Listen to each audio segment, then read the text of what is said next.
The Tao of Self-Confidence, episode 395. Welcome to the Tao of Self-Confidence, where I share stories of amazing women who have discovered their inner journey to self-confidence. Visit our website at thetaoofselfconfidence.com. Your inner journey to self-confidence awaits.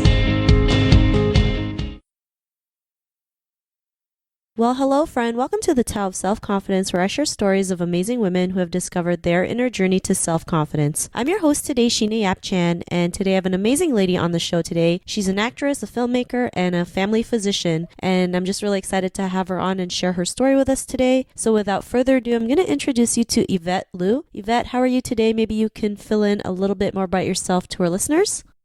Sure. Thank you for having me on, Sheena. It's great to be part of your show. So I'm a family doctor, as you mentioned, and I also act and I make content. So whether that be film, recently I've made a web series, and I have a special interest in content related to health. But I also enjoy all sorts of things like drama, comedy, etc.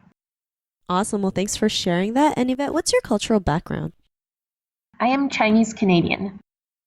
Thanks for sharing that. And what would be your favorite self-confidence quote?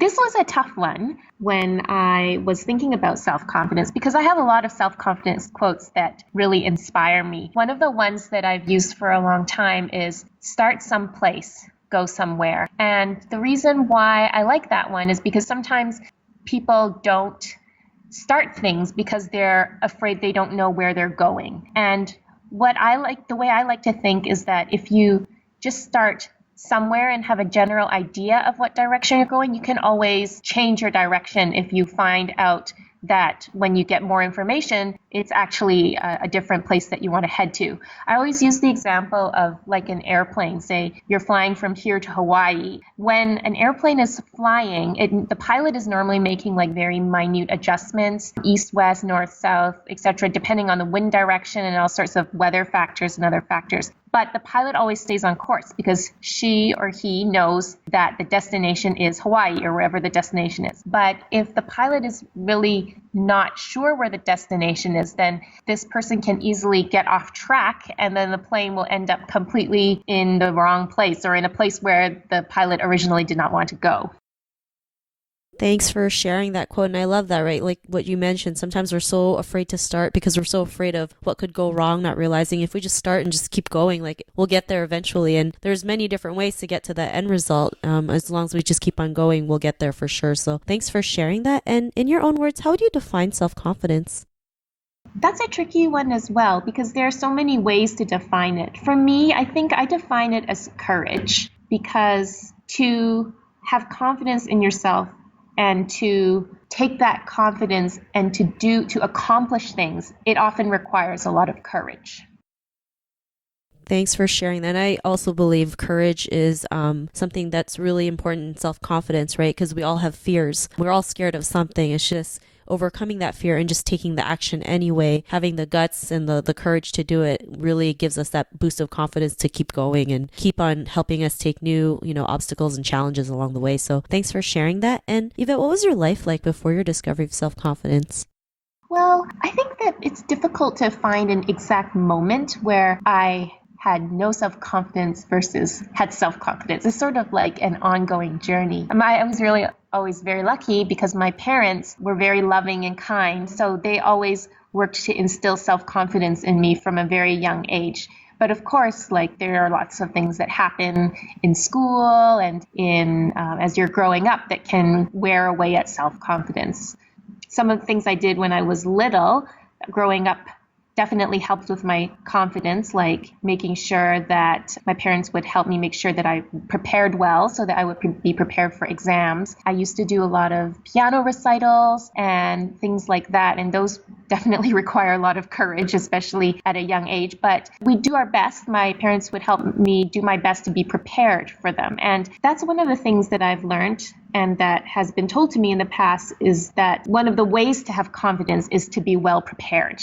And I think that's another very good confidence quote. The remedy or the prescription to confidence is preparation. So I can't pinpoint an exact moment where I had confidence and I didn't. I think it's really an ongoing journey towards confidence, because it's sort of something that goes up and down, right? Like sometimes when you're doing really well, you have more confidence, but especially as an actor, you're always going to auditions and you're always suffering from rejection and, parts that you don't get, that can wear away at your confidence. So it's really important to stay focused on why you're doing what you're doing and what really inspires you so that you can continue to have the confidence to pursue your goals.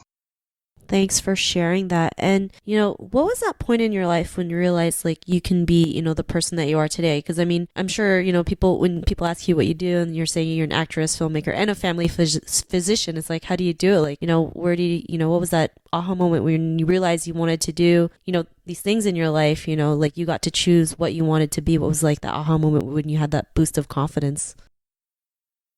I think the place where I am now is just sort of a culmination of all my past and all the decisions that I've made in my past. I really believe that the choices you make determine your future. So in the past, I've made a lot of choices that have brought me to where I am now. Like I always liked science, and medicine was always a possibility for me beginning from very early on in high school. And so I went into science in undergrad. And during my undergrad, I discovered that I also liked acting. So at that point, I had to make a decision as to like whether I wanted to pursue acting or medicine.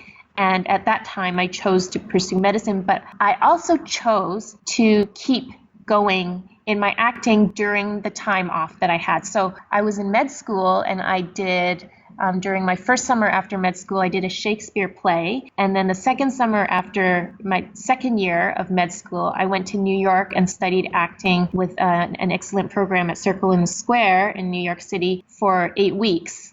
So these are the choices that I've made over time. And I believe that if you know sort of what you want, or even if you don't know what you want, if you know what you're interested in and you make choices that are in alignment with your goals, then you can eventually have the life that you want, or at least some semblance of it. Thanks for sharing that. And I like how you mentioned, even though you chose medicine, you still had acting, a part of your life. It didn't matter if it was for fun or, as a career, you just had it. And along the way, everything worked out because like you mentioned, you were in alignment of the choices that you made. And because of that, what's your life been like now? Well, it's an ongoing puzzle to figure out where my choices are going to lead me because I do continue to practice medicine. I also do acting as well.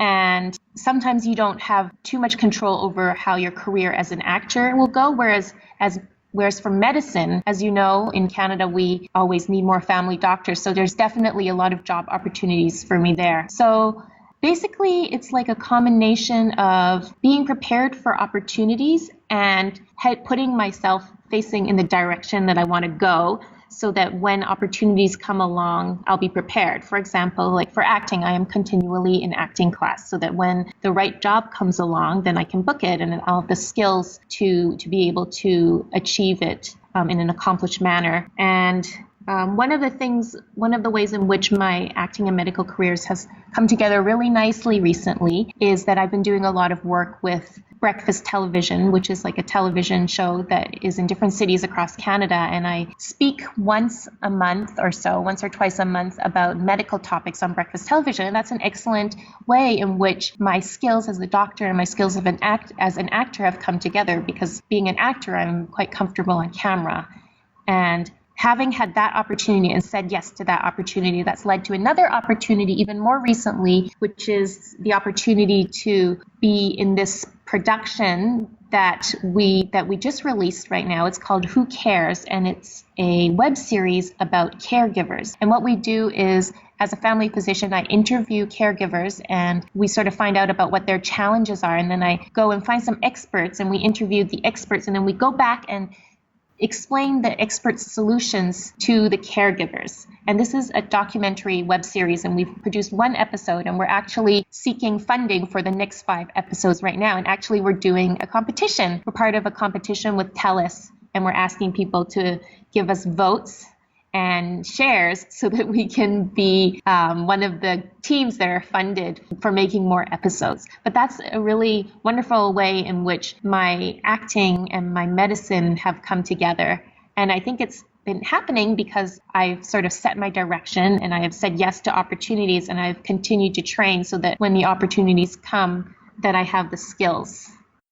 Thanks for sharing that. And I love how you didn't sacrifice one, you just made it work no matter what. I mean, having, talking on like a TV show like Breakfast Television, which I also watch too because I'm from Toronto, you get to talk about medicine and be in the camera at the same time. It's like, why would you settle for one when you can do both at the same time, which is great. And, you just had, great examples of doing that. So thanks for sharing that. And, to the woman who's listening to your episode, she may be in her own journey of self-confidence. What would be that one tip you would give to her?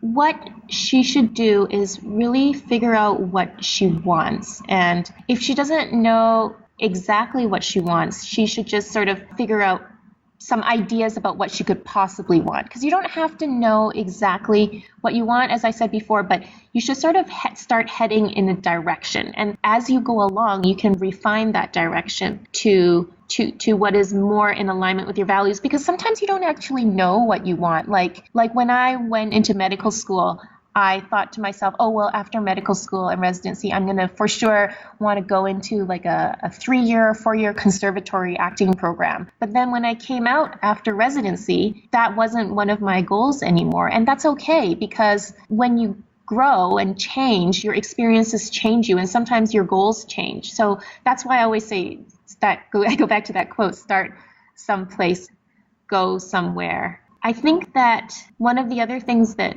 women should be really aware of as well is try to be aware of things that are weighing you down, like especially for people who are, well, particularly because I'm Asian, so I'm familiar with the Asian culture, but in the Asian culture, there are often a lot of parental restrictions about what you can do and what you can't do. And even if you think those aren't holding you back, there may be some things from your past that are holding you back subconsciously. And it's really important to be aware of any kind of like emotional or psychological baggage that might be holding you down, and try to figure out if there's anything that's holding you back, like if there's any sort of scripts in your head that are holding you back from being successful and being what you think you can be. Like if you think about doing something and then you hear this voice that says, oh, you can't do that, or you hear this voice that says, oh, well, people who do that are so and so, or people who do that are, or like, just if you hear voices in your head applying labels to yourself or saying that you can't do things, try to think about where those voices come from and whether or not that's really your voice, or if that's a voice that someone has told you in the past, like a teacher or a parent or something. And if you can identify that as someone else's voice and not your own true voice and goal, then you need to find a way to let that go. Because if you can't let that go, then that's going to keep holding you back. Thanks for sharing those great tips. And, it's so true, right? Sometimes the voices in our heads isn't always ours. And, like you mentioned, growing up as an Asian woman, we get a lot of voices, whether it's from family or society or our culture in general. Like, we have to realize this is just someone's perception. It's not the truth, right? And it's up to you to realize if you want to believe that or not. So thanks for sharing that great tip. And if our listeners wanted to get to know a little bit more about you and what you do, is there any links or social media profiles we can connect with? For sure. You can connect with me on my website at yvettellu.com, YVETTELU.com. And I'm also on all the social media sites. So Facebook, Yvette Lu, or Yvette C. Lu. I have 2 accounts there. Twitter, Yvette Lu, YVETTELU. Instagram, I'm at Yvette is here. And definitely people can feel free to contact me on social media if they have any questions. Thanks for sharing that. And to our listeners, if you want to connect with Yvette, you can also head on over to thetaoofselfconfidence.com and search for Yvette's name. Her show notes will pop up along with everything else we talked about. And I really just want to thank Yvette for taking the time today to share her story and tips with us on self-confidence. So thank you so much, Yvette. Great. Thank you for having me. Not a problem. It was great having you on the show. And to our listeners, be on the lookout for another new episode of another amazing woman's journey to self-confidence. And we'll talk to you soon. Bye for now. Thank you for tuning in to another amazing episode of The Tao of Self-Confidence. Want to learn how you can use podcasting to market your business? Download your free report by visiting our website at thetaoofselfconfidence.com. Your inner journey to self-confidence awaits.